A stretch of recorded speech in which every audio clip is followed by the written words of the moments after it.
start setting instead of sitting. It says set your mind. I know it says set your mind on things above. Do you understand the difference between setting and sitting?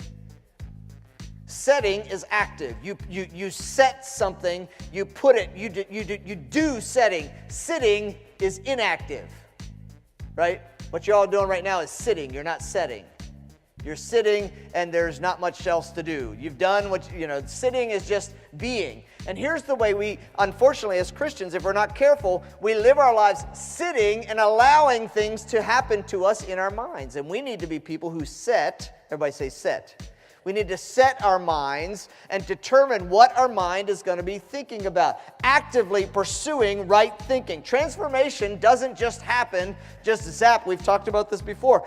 Transformed lives don't just happen because we were sitting somewhere and something. It's when we begin to set our minds on things above. So look at your neighbor and say, you need to begin setting instead of sitting.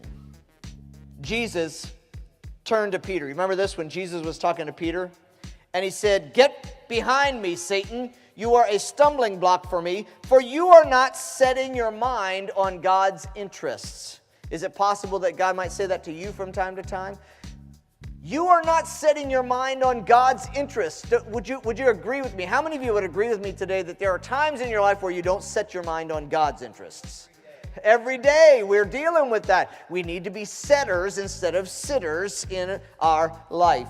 Paul said, "For many walk, of whom I often told you, and now tell you, even weeping, that they are enemies of the cross of Christ, whose end is destruction, whose God is their appetite, and whose glory is in their shame, who set their minds on earthly things." You can determine what you're going to set your mind on.